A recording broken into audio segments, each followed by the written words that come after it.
हर दिन इस जीवन में एक युद्ध सा चलता रहता है और अधिक लोग तो केवल अपने आप को डूबने से बचाने में ही लगे रहते हैं। जीत में तो सब चलना चाहते हैं, लेकिन फिर परिस्थितियां ही ऐसी हो जाती हैं कि बस हारने से बचना अधिक जरूरी हो जाता है। लेकिन क्या परमेश्वर ने हमें इसीलिए चुना है कि हम बस बचने की कोशिश में ही लगे रहें, या हमें जीत में चलना चाहिए? हार से बचना और दूसरी ओर जीत में चलने में क्या अंतर है, और हमें कैसे जीवन जीना चाहिए, आज हम इसी विषय पे बात करेंगे। शुरू करते हैं परमेश्वर के वचन से। परमेश्वर का वचन हमने पहला शमूएल उसका 17 अध्याय उसकी 8वीं आयत से लिया है। यहाँ इस प्रकार लिखा है, वह दैत्य खड़ा होकर इजरायली पांतियों को ललकार के बोला, तुमने यहाँ आकर लड़ाई के लिए क्यों पांति बांधी है? क्या मैं फलिस्ती नहीं हूँ और तुम शाऊल के अधीन नहीं हो? अगर अपने में से एक पुरुष चुनो कि वह मेरे पास उतर आए, यदि वह मुझसे लड़कर मुझे मार सके तब तो हम तुम्हारे अधीन हो जाएंगे, परंतु यदि मैं उस पर प्रबल होकर मारूं तो तुमको हमारे अधीन होकर हमारी सेवा करनी पड़ेगी। फिर वह फलिस्ती बोला, मैं आज के दिन इजरायली पांतियों को ललकारता हूँ, किसी पुरुष को मेरे पास भेजो कि हम एक दूसरे से लड़ें। उस फलिस्ती की इन बातों को सुनकर शाऊल और समस्त इजरायलियों का मन कच्चा हो गया और वे अत्यंत डर गए। परमेश्वर के वचन को पढ़े और सुने जाने से आशीष हो। आमीन। हमारे जीवन में जीतना और हार से बचना, इन दोनों में सही अंतर क्या है और इसका हमारे जीवन पर क्या प्रभाव पड़ता है?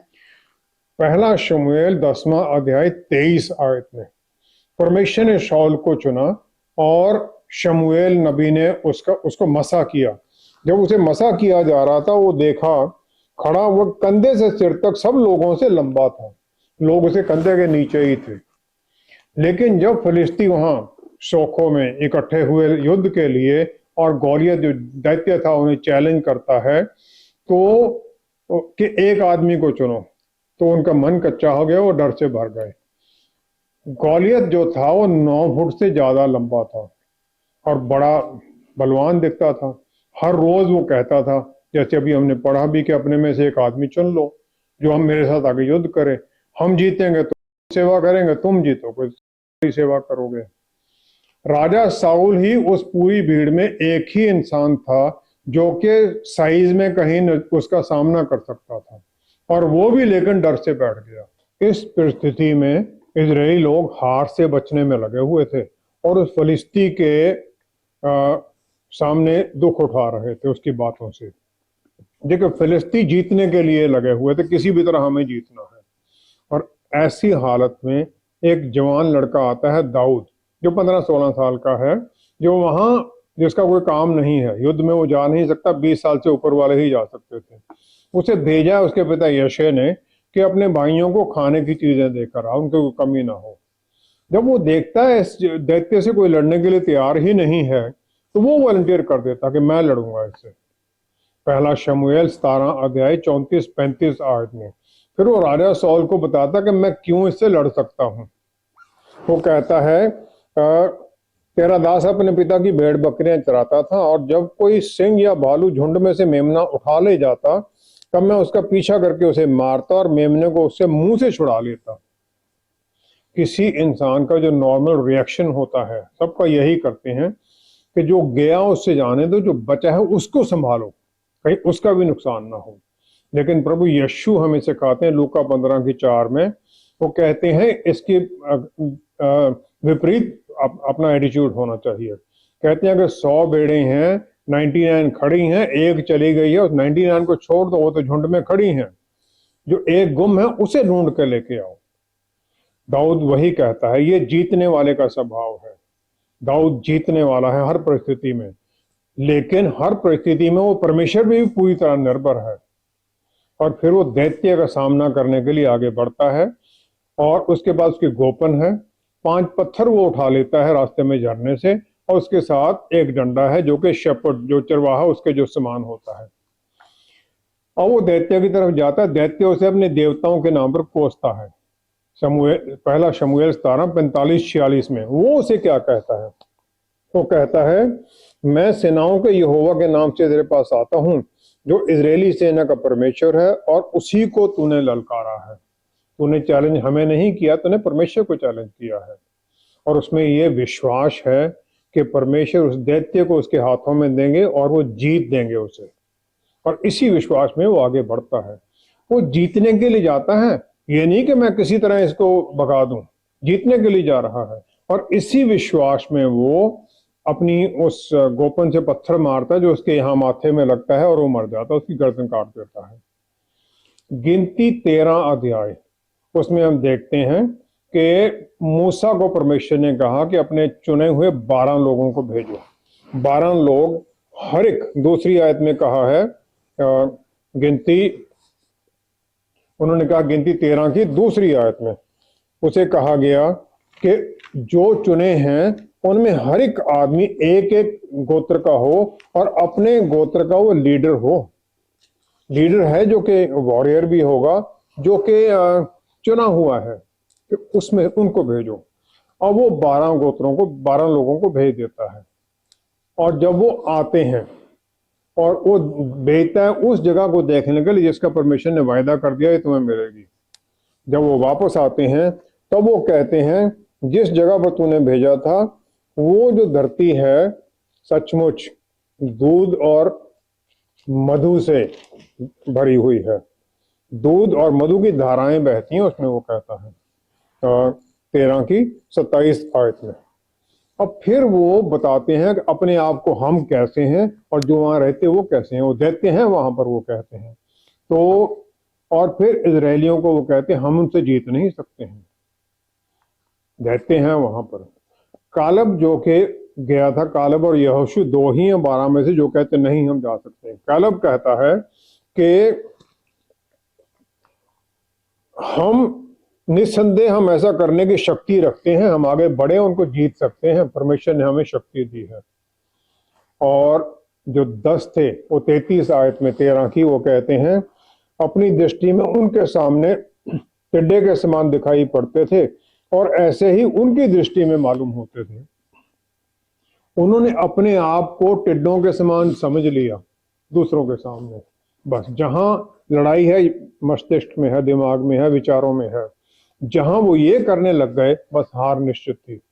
और फिर उन्होंने, जो लोग थे उन किसी से बात नहीं की, लेकिन उनकी मन में परसेप्शन ये आ गई कि बस हम तो हारेंगे। अब जब यहोशू जमीन बांट रहा था इजरायली लोगों को, कुछ कब्जा हो गई थी, कुछ अभी चल रही थी, उसने कहा बांट लो, इसके बाद तुम करते रहो। अब कालेब उसे याद दिलाता है जो मूसा ने उसे वायदा किया था। यहोशू की पुस्तक उसका 14 अध्याय उसकी 10वीं आयत में 10 से 12 में वो कहता है कि मूसा ने मुझसे वायदा किया था परमेश्वर के कहने पर, जिस भूमि पर तू अपने पांव धर आया है वह सदा के लिए तेरा और तेरे वंश का भाग होगा। वो कहता मुझे ये वायदा किया गया था और मुझे यही जमीन दे दो। उस समय वो 40 साल का था, अब वो 85 साल का है। और वो फिर भी ये कहता है, 3 पॉइंट वो रखता है इस वचन के अनुसार। वो कहता है मैं 85 वर्ष का हूं, जितना बल मूसा के भेजने के दिन मुझ में था उतना बल अभी तक मुझ में है। युद्ध करने या भीतर बाहर जाने के लिए जितनी उस समय मुझ में सामर्थ्य उतनी ही अब भी मुझ में है। और फिर वो आखिर में कह देता है कि संभव है यहोवा मेरे संग रहे और उसके कहने के अनुसार मैं उन्हें उनके देश से निकाल दूं। पहला कहता है परमेश्वर ने आज तक मुझे जिंदा रखा है। उस जो 40 साल से ऊपर, 20 साल से ऊपर वाले जितने थे सब मर गए थे, सिर्फ 2 ही लोग बचे थे, यहोशू और कालेब। और अब उसकी उम्र 85 साल है। दूसरा वो कहता है मैं अभी तक हूं, उम्र मेरी ठीक है, ठीक ठाक हूं। तीसरा कहता है युद्ध के लिए मेरे में बल है। चौथा कहता है जो परमेश्वर ने वायदा किया था, जो वो यरूशलेम के आसपास पर्वतों की जगह है मुझे वो दे दो जिसमें के दैत्य रहते हैं। और फिर वो कहता है परमेश्वर मेरे साथ होंगे और मुझे उसमें जीत भी देंगे। ये उसका कॉन्फिडेंस है। 85 साल की उम्र में भी वो कॉन्फिडेंस उसका है कि परमेश्वर के बल में मैं जा रहा हूं, मैं जीतूंगा ही। और वो जीतने के मन से जाता है। उस समय भी जीतने के मन पर था, आज भी जीतने के लिए है। जो यंगर जनरेशन थी उस समय इजराइल की, 20-25 साल वाले, उन्होंने कॉम्प्रोमाइज कर दिया और पूरी तरह जहां कनान के लोग थे उनको निकाला नहीं, और इजरायली लोग उनके कारण दुख उठाते रहे। कैलेब गया जीतने के लिए, कि दुश्मन को हराना है, और काफी मुश्किलें थी, लेकिन फिर भी उस एटीट्यूड के कारण वो जीत पाया। हमारे मन में एटीट्यूड हमारा क्या है, हम क्या सोच रहे हैं, जीत उस पर निर्भर होती है या हार उस पर निर्भर होती है। दाऊद चाहे चाहे कालब, इनके मन में यही था, और प्रभु यीशु ने हमें यही सिखाया है, जीत की तरफ बढ़ना है। जब हम जीत की तरफ बढ़ते हैं तो परमेश्वर हमारा हाथ पकड़े हुए हमें जीत में लेके भी जाते हैं। जो जीतने की कोशिश में लगे रहते हैं उनमें और हारने से बचना जो चाहते हैं उनमें क्या फर्क है? जीत या हार मन में है, ये एटीट्यूड है कि हमने क्या करना है। जब हम सोचते हैं जीतना है तो उसके अनुसार हम प्लानिंग करते हैं, तैयारी करते हैं, और वही संदेश नीचे जो सब लोग हैं उनको चला जाता है, और जो हमारे साथ हैं फिर वो भी जीतने की ही तैयारी में लग जाते हैं। पहला शमूएल 22 अध्याय 2 आयत में अदुल्लम गुफा के अंदर दाऊद छुपा हुआ था सौल से, गोलियत के मारने के बाद में। अब उसके पास लोग आते हैं जो संकट में पड़े थे, जितने जितने ऋणी थे और जितने उदास थे, वे सब उसके पास इकट्ठे हुए और वो उनका प्रधान हुआ, वो उनका कैप्टन बन गया। अब जो जीतने का स्वभाव था दाऊद का वो उनमें भी भर गया, और उसके अनुसार वो अपना जीवन जीने लग गए। दूसरा शमूएल 23 अध्याय उसके 8वीं आयत में हम देखते हैं, उसके पर 30 उसके योद्धा थे, महान योद्धा माने जाते थे। उन 30 में 3 और भी ज्यादा थे। उसमें हम 8वीं आयत में देखते हैं, पहला है तहकमोनी यशोबशबत, जो सरदारों में मुख्य था, और वो एक ही समय में उसने 800 पुरुष मार डाले। एक बारी में 800 लोगों को उसने मारा, और वहां पर कोई LMG लेके नहीं था, गन लेके नहीं था, तलवार के साथ था। अब दूसरा है अरोही दोदे का पुत्र एलियाजर, और उसने जब फिलिस्तियों ने ललकारा तो उसने एक तब तक मारता रहा कमर बांध कर फिलिस्तियों को, जब तक उसका हाथ थक ना गया और तलवार उसके हाथ से ही चिपट गई, मतलब ऐसे हो गया उसका हाथ। परमेश्वर ने उसे बल दिया और वो जीत में रहा, और सब लोग वो जीत पाए। तीसरा है शमा। शमा आगे नामक एक पहाड़ी का पुत्र है। अब जब उनके खिलाफ आए फिलिस्ती, तो वो एक खेत के मध्य में खड़े होकर लड़ता रहा और फिलिस्तियों को मार लिया, और यहोवा ने बड़ी विजय दिलाई। एक खेत में खड़ा हो गया, पीछे नहीं हटा। वही लोग जो गांव से, घरों से भाग कर आए थे, इतना बदल गए दाऊद के साथ रहते हुए कि इस प्रकार के योद्धा बन गए जीतने के लिए। कोई हार बचने की चक्कर नहीं है, जीतने के लिए जाते थे। प्रभु यीशु को यूहन्ना बपतिस्मा देने वाले ने बपतिस्मा दिया, और उनके ऊपर पवित्र आत्मा उतर आए, और फिर पिता परमेश्वर की आवाज आई कि ये मेरा पुत्र है, मैं इसमें बहुत खुश हूं, प्रसन्न हूं। मत्ती 4 की 3 से 10 आयत तक हम देखते हैं।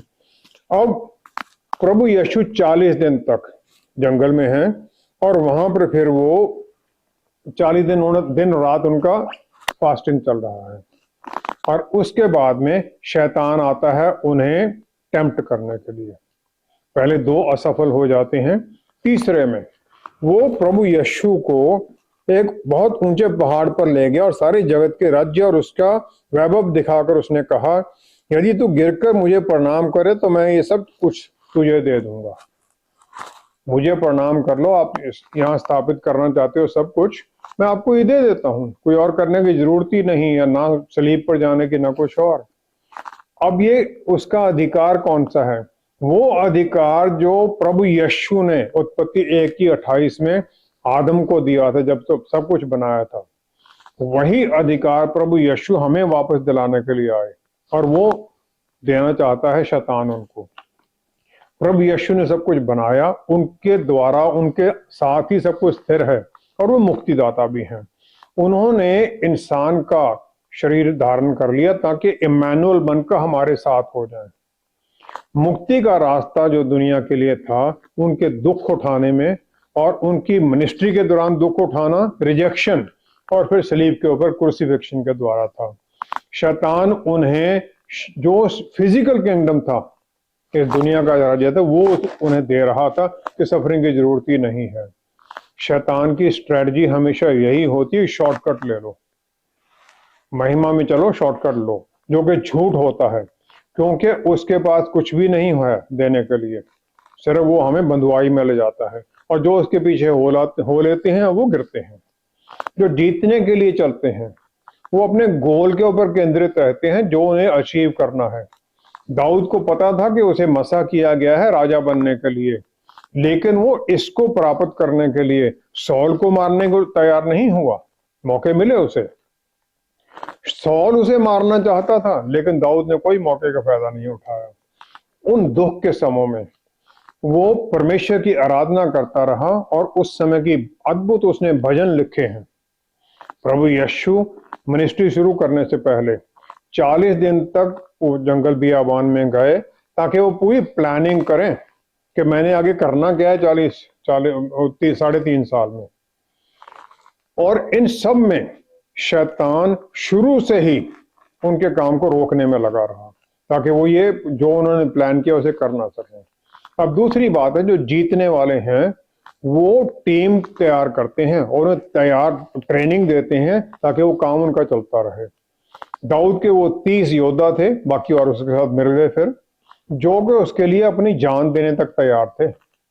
और प्रभु यीशु ने मार्कुस 6 की 7वीं आयत में 12 लोगों को चुना, उन्हें ट्रेन किया, फिर उन्हें प्रैक्टिकल ट्रेनिंग भी दी कि उन्हें भेजा जाओ, वचन सुनाओ, और दुष्ट आत्माओं के ऊपर उन्हें अधिकार देकर भेजा जाओ, उन्हें भी निकालो, चंगाई दो लोगों को। तीसरा है, जो जीतने वाले होते हैं उनका फोकस अपने काम पर लगा रहता है, चाहे चारों तरफ कुछ भी होता रहे, उन्हें कोई लेना देना नहीं है, उस पर लगे रहते हैं। 40 साल जब यहूदी लोग जंगल में घूमते रहे, तो 20 साल की उम्र वाले ऊपर वाले सब मर गए, क्योंकि वो उसमें दंड में थे। सिर्फ कैलेब और यहोशुआ ही बचे। वो 40 साल के दौरान कैलेब ने वो बात नहीं भूली जो मूसा ने उसे बताई थी। उसका केंद्र वही था कि मैंने उन पहाड़ियों जहां दैत्य घूमते, मैंने उनको लेना है, उस पर जीत हासिल करनी है। और प्लान करता रहा परमेश्वर की प्लान आज्ञा के अनुसार।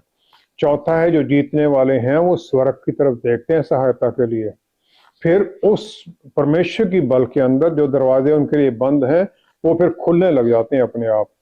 नेहमाया, जो कि अरताक्सर्कस राजा का एक बहुत विश्वसनीय इंसान था, अच्छी ओहदे पर था, वो सब कुछ छोड़कर यरूशलेम की तोड़ी हुई दीवारों को बनाने के लिए आ गया। लेकिन जो उसके खिलाफ थे वो प्लान करते रहे, यहां तक कि उन पर हमला करने के लिए भी आने लग गए कि इनको किसी भी तरह रोकना है। झूठे उसके ऊपर आरोप भी लगाए गए। जब वो इस बात पर अड़ गए कि हमने इसको हराना ही है किसी भी तरह, तब नेहमाया ने कोई कमजोरी नहीं दिखाई, उसका प्लान है मैंने पूरा करना है। नेहमाया 4 अध्याय 17-18 आयत में क्या किया उसने? शहर पनार के बनाने वाले और बोझ के ढोने वाले दोनों भार उठाते थे, अर्थात एक हाथ से काम करते थे और दूसरे हाथ से हथियार पकड़े रहते थे।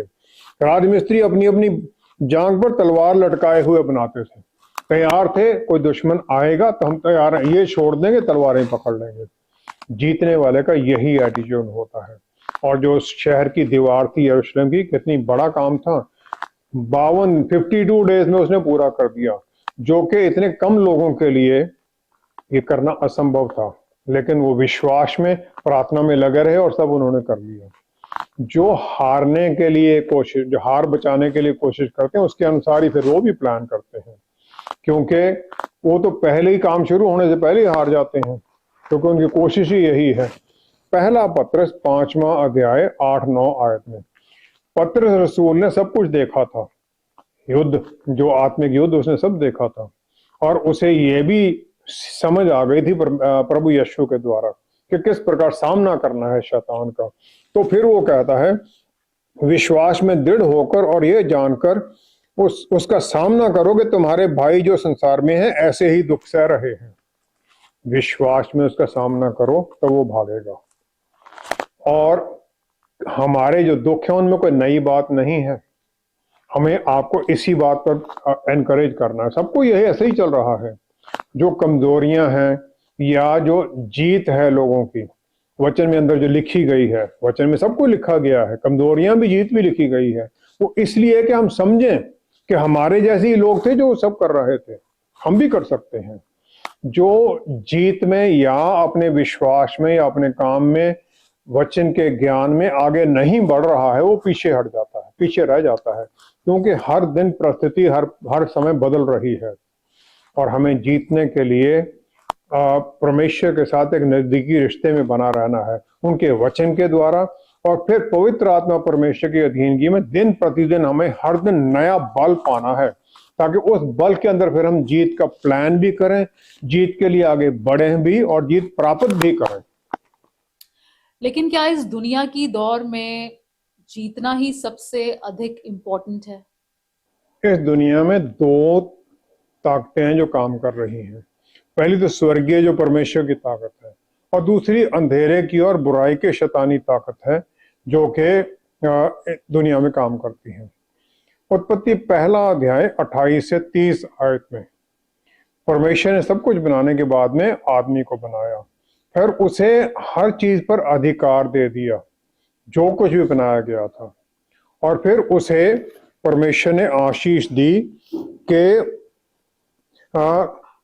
जितने भोजन वाले छोटे छोटे पेड़ सारी पृथ्वी के ऊपर हैं और जितने वृक्षों में बीज वाले फल होते हैं, वे सब मैंने तुमको दिए हैं, वे तुम्हारे भोजन के लिए हैं।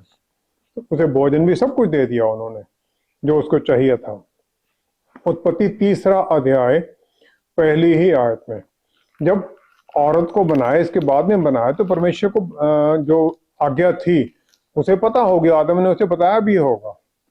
तीसरा अध्याय पहली ही आयत में जब शैतान सांप के द्वारा उससे बात करता है, तो वो कहता है पहली ही आयत में, क्या सच में परमेश्वर है कि परमेश्वर ने कहा कि तुम इस वाटिका के किसी वृक्ष का फल ना खाना? वो उल्टा ही कह रहा है वो। अब जो उसने कहा ऐसा ही हमारे जीवन में हमसे हर रोज शैतान मन में विचार डालता रहता है कि क्या हमें सब कुछ मना किया गया है, हमारा उसमें उत्तर क्या होना चाहिए। मत्ती 3 के 17 आयत में हम देखते हैं, प्रभु यीशु का बपतिस्मा हुआ, उनके लिए स्वर्ग खुल गया और पवित्र आत्मा परमेश्वर उतर आए उनके ऊपर एक डव की तरह, और परमेश्वर पिता की आवाज वहां सुनाई दी, ये मेरा प्यारा पुत्र है, इसमें मैं अति प्रसन्न हूं। जो पिता और पुत्र का रिश्ता है, वो उन्हें बता दिया गया, उन्हें पता, पहले अनंत काल से उन्हें तो पता ही था कि मैं कौन हूं, और उन्हें अधिकार है पापों की माफी देने का, मुक्ति का सब अधिकार उन्हें दिया गया है। और जो विश्वास में हम उन पर चलते हैं, यूहन्ना 1:12 के अनुसार हम उनके परिवार का हिस्सा बन जाते हैं और उन्हें, हम सबको ये सब आशीषें मिल जाती हैं। मत्ती 4 अध्याय 3 और 6 आयत में शैतान आता है प्रभु यीशु को टेम्प्ट करने के लिए। तो पहली बात क्या बोलता है, उसे पता है, उसने सुना है उससे पहले। वो क्या कहता है, अगर तुम परमेश्वर के पुत्र हो, ओपनिंग लाइन उसकी वही है, अगर तुम परमेश्वर के पुत्र है तो ये पत्थरों को रोटी बना लो, ऊपर से छलांग मारो, स्वर्गदूत तुम्हें पकड़ लेंगे। परमेश्वर के पुत्र को ये पता है मेरा रिश्ता क्या है पिता के साथ, और उसे उनको किसी को प्रूव करने की जरूरत नहीं है, ना शैतान को ना ही किसी और को, उन्हें पता है। और हमारा रिश्ता भी इसी प्रकार विश्वास में बना हुआ है, और जब हम उसी में ही शक करने लग जाते हैं, तब फिर हम उसमें बातें करने लग जाते हैं, तब सारा जो लड़ाई का जो सीन है वो पहले ही कोलैप्स कर जाता है, पहले ही सब कुछ खत्म होने लग जाता है। यूहन्ना 11 की 41 आयत में, यूहन्ना 11 की 41 में हम देखते हैं प्रभु यीशु को लाजरस को जिंदा करना, उसकी कब्र के बाहर खड़े हैं वो। अब ये एक बड़ी अद्भुत परिस्थिति है। और फिर उन्होंने क्या कहा, 41 आयत में प्रभु यीशु ने स्वर्ग की तो और आंखें उठाकर कहा, हे पिता, मैं आपका धन्यवाद करता हूं कि आपने मेरी सुन ली है।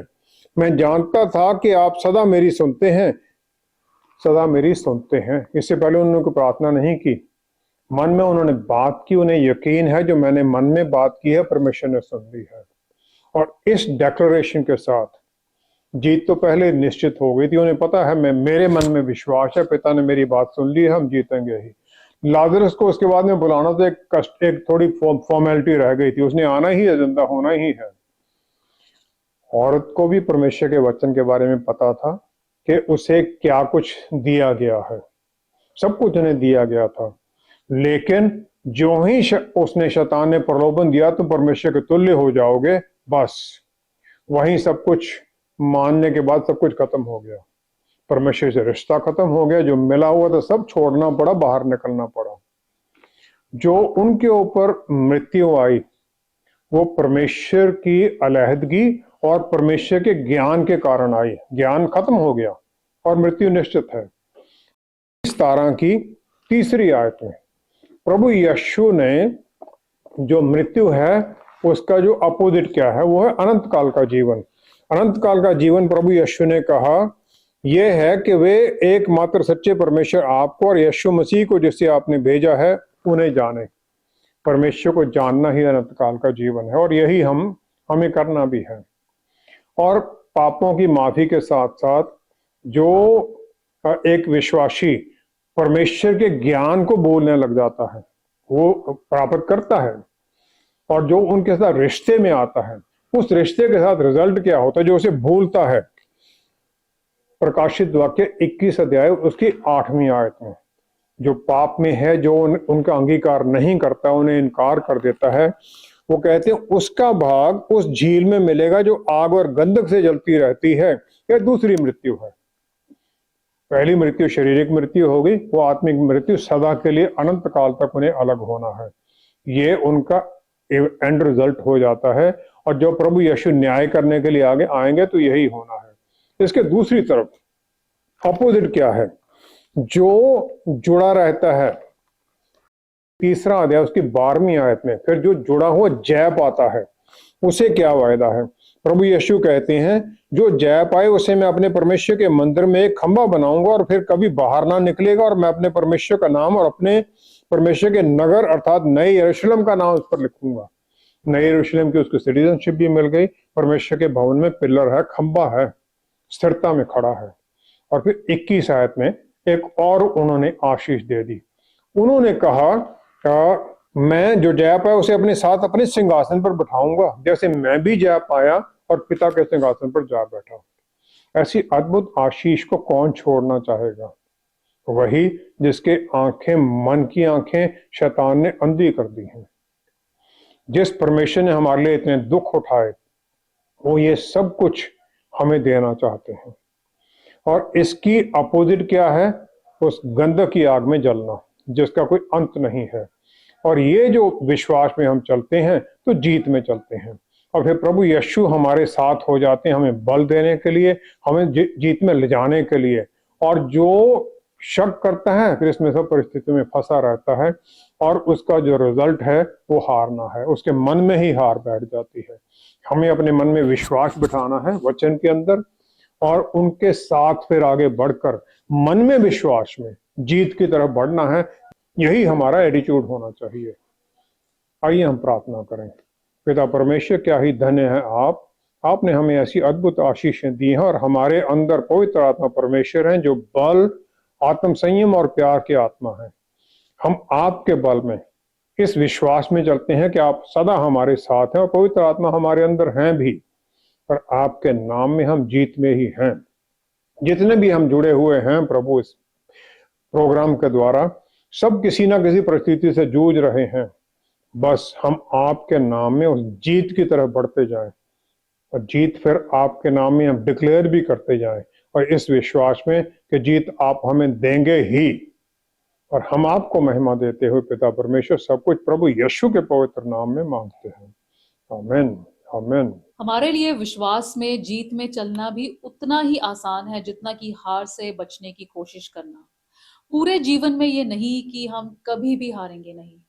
पतरस रसूल पानी पर चलते डर में डूबने लगे, लेकिन उनकी एक ही पुकार पर प्रभु यीशु ने उन्हें हाथ बढ़ाकर निकाल लिया। जब हम इस प्रकार डर पर जय में आगे बढ़ते हैं तो परमेश्वर का बल भी हमारी सहायता करता है। हमारा काम अपने एटीट्यूड को बदलना है। Thank you so much for watching.